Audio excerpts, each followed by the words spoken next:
Bonjour, je m'appelle Laurent et je suis directeur technique et innovation dans une agence de communication qui s'appelle Les Rois Mages à Boulogne-Billancourt, à côté de Paris. Je vais vous parler de Ricardo. J'ai connu Ricardo il y a maintenant 10 ans sur un événement qui s'appelle Espace au Brésil, qui se déroulait en France dans le cadre de l'année du Brésil en France.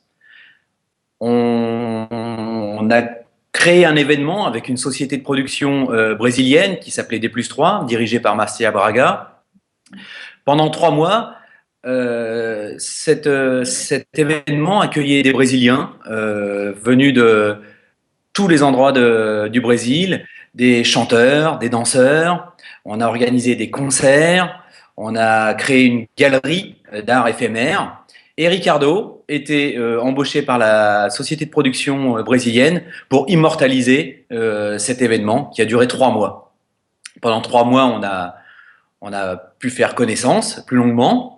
Et puis en septembre 2005, on a essayé de garder les contacts ensemble. Moi, de mon côté, je travaillais donc plutôt pour des sociétés de production télévision, donc j'avais pas forcément besoin de photographes, car voilà, il y a des photographes de plateau, etc. Et puis en 2008, j'ai intégré la société pour laquelle je travaille aujourd'hui, qui s'appelle Les Rois Mages. Et j'ai demandé à Ricardo de pouvoir venir faire des photoreportages sur des événements sur lesquels on était producteur, sur des remises de prix, ou alors sur des événements que l'on faisait en interne, sur des sorties de livres avec des écrivains pour lesquels on travaille avec de très grandes qualités et proximité.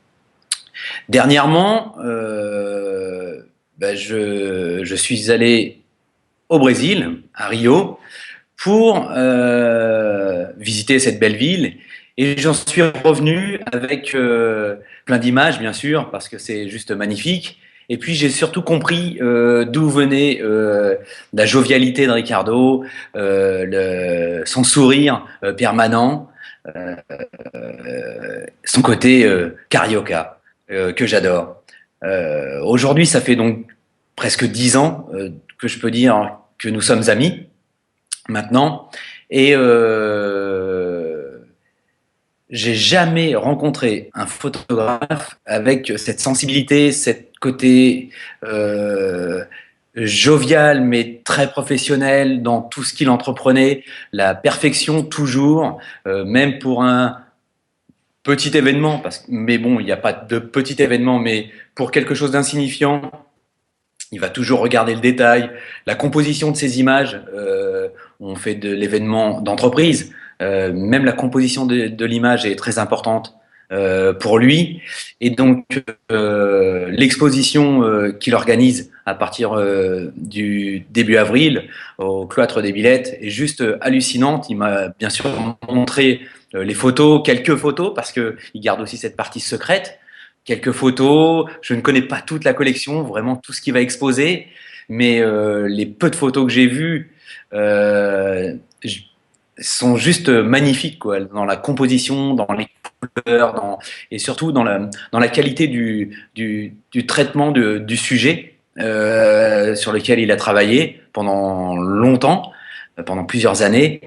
Et donc, je vous donne tous rendez-vous au cloître et pour passer un très bon moment ensemble.